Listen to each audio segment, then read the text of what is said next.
Alors, on va commencer par la création d'objets, le déplacement simple et ce genre de choses. Donc, par la fenêtre de sélection d'objets qui est ici sur la droite. Donc, on va commencer par déposer un cube, qui n'est pas vraiment un cube, puisque ça s'appelle box.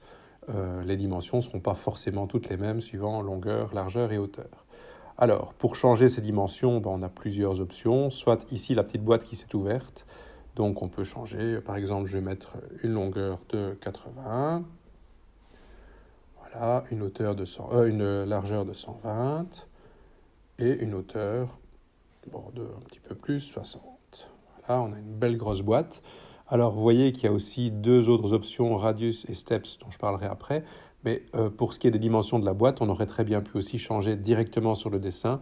Quand vous cliquez sur une petite boîte ici noire ou blanche, vous avez accès à certaines des coordonnées. Donc si c'est sur une boîte blanche, vous avez accès aux deux coordonnées et vous pouvez directement les entrer ici. Donc voilà, on va mettre 110 à la place de 120. Ça change directement. Bon, je préfère une grosse boîte, on va remettre 120.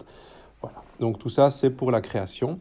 Alors, rayon et pas, ça paraît bizarre pour une boîte, donc pour un parallélépipède. Mais en fait, dans la vraie vie, on n'a jamais de solide parfait comme ça avec des angles si nets. Et donc, c'est ce à quoi va servir Radius. Ça va augmenter, si vous voulez, le biseau sur le côté. Donc, vous voyez ici, c'est un peu plus arrondi. Donc, le cube n'en est plus vraiment un, mais il ressemble plus à quelque chose qu'on rencontre dans la vraie vie. Bon, là, j'ai exagéré évidemment les choses, 4 c'est beaucoup, mais c'est pour que vous voyez aussi l'autre option qui est Steps, qui va gérer la finesse de ce biseau. Donc, si je mets très peu, vous allez avoir quelque chose de biseauté, mais de très brut.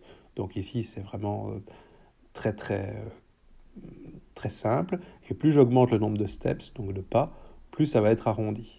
Alors il faut savoir qu'on ne travaille qu'avec des polyèdres. Donc évidemment, même quand vous avez l'impression que c'est très rond comme ça, c'est parce qu'il y a beaucoup de polyèdres, donc ça demande plus de puissance de calcul évidemment, mais ça reste quelque chose de pas tout à fait lisse. Bon, donc on va remettre à zéro parce qu'on veut une bête boîte. Donc voilà pour ce qui est du positionnement. Alors on peut la déplacer, il suffit de la prendre et de la glisser. Alors il faut savoir qu'elle va toujours rester dans le même plan, donc dans le plan de base ici. Si on veut la monter, il faut prendre ce que j'appelle l'ascenseur, c'est-à-dire la petite flèche ici qui va me permettre de monter et de descendre. Voilà, donc ici j'ai quelque chose qui est un peu plus haut.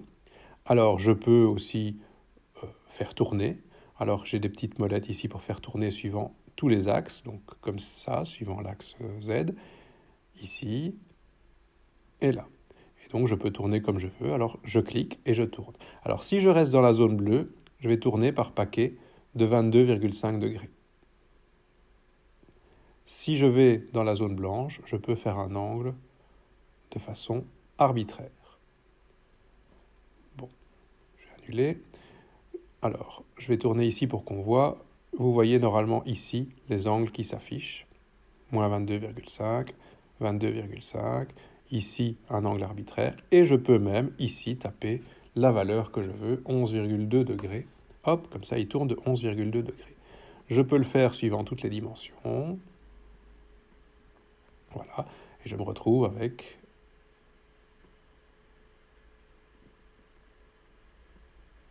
un objet comme ça, qui est toujours évidemment une boîte, mais qui a été déplacé. Alors, il faut savoir une chose, c'est que je peux toujours changer évidemment les dimensions de ma boîte comme je veux, mais une fois que mon objet a été déplacé, si j'utilise les petites encoches ici pour changer les dimensions de l'objet, évidemment ce repère n'est plus le repère de la boîte, c'est un repère absolu, c'est plus le repère relatif de la boîte, et donc si je change les dimensions ici, je vais vraiment changer l'objet. Donc ces deux options avaient le même effet au départ, mais ne l'ont plus maintenant que l'objet a été pivoté. Donc il faut bien penser à ça avant de faire des pivots, parce que voilà, si on tourne l'objet, on se retrouve dans une situation où ça devient un petit peu compliqué parfois. Alors, bon, donc ça c'est pour le positionnement d'objet. Bon, alors évidemment, j'ai positionné une boîte. Je peux aussi bien sélectionner ici un cylindre avec toujours un peu les mêmes options. Donc on peut. Alors ici, il n'y a pas la taille, donc pour la taille, je ne peux le faire que comme ça. Voilà, j'ai un cylindre qui est suffisamment grand pour qu'on voit bien les choses.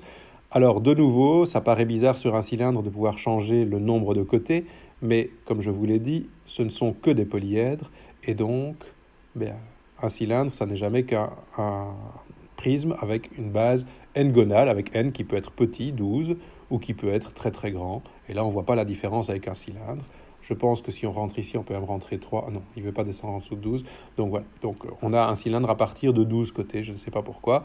Alors comme avec le cube, on a aussi le biseau si on veut faire un truc un petit peu plus arrondi, avec le nombre de segments. Alors c'est bizarre parce que le vocabulaire change, hein, c'est plus steps, mais bon, ça revient exactement au même. Et on a ça pour toutes les formes, hein, donc voilà, vous pouvez mettre une sphère. Alors pour la sphère, ben, vous avez juste le nombre d'étapes, hein, donc je peux l'agrandir. Bon, évidemment, c'est plus une sphère, voilà, hop. Et je peux changer le nombre d'étapes, donc qui va me donner une sphère plus ou moins fine. Donc si je la mets à fond, on ne voit pas la différence. Si je la mets au minimum, ça n'a plus rien d'une sphère. Donc pour la fenêtre ici, bon, je ne vais pas vous passer en revue tous les objets possibles. J'en ferai encore un ou deux autres après, mais je vais d'abord m'attarder sur la partie gauche ici. Alors la partie gauche, elle me permet, si je sélectionne un objet, de centrer dessus. Alors ça, c'est si je veux travailler sur un seul objet, c'est super pratique.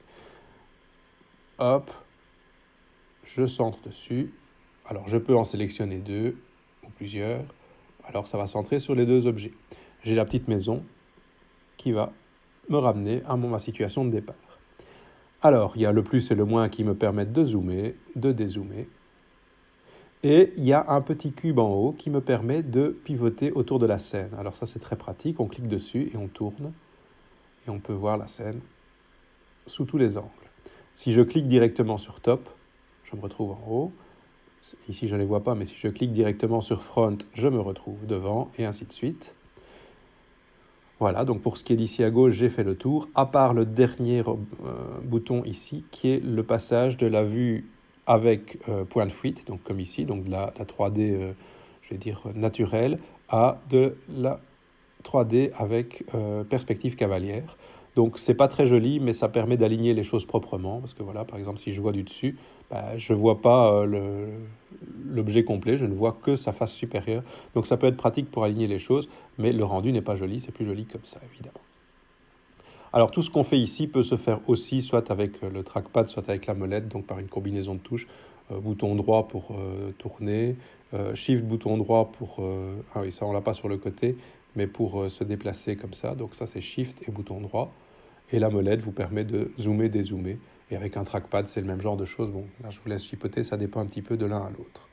Donc voilà pour la fenêtre de gauche, j'ai fait le tour. Ici pour les formes, j'ai fait le tour aussi. Alors peut-être... j'aurais peut-être dû vous en parler avant, mais il y a deux objets un peu particuliers qui sont Scribble, ici, qui permet de faire un dessin. Et donc, ça vous fait un prisme à base ce dessin. Donc, soit vous faites un dessin vide comme ça, avec un petit stylet, soit vous pouvez faire une figure fermée. Donc voilà, je fais une figure fermée ici, hop, et ça va me faire un prisme qui a cette base-là. Quand j'ai fini, je clique sur Down et j'ai des objets comme ça. Et un autre dans le même genre, ici, qui va me permettre de faire le même genre de dessin, mais cette fois-ci avec des segments de droite, donc pour faire quelque chose de beaucoup plus droit, ou des segments de droite, si je laisse appuyer, qui vont permettre d'être courbés, donc c'est plus des segments de droite du tout, mais donc on va avoir quelque chose ici, donc quand j'ai terminé, je peux cliquer sur le petit V, vous voyez quelque chose ici qui est beaucoup plus lisse, et quand je finis le sketch, je me retrouve avec des objets, enfin avec un seul objet ici qui ressemble à ça. Donc voilà de quoi jouer.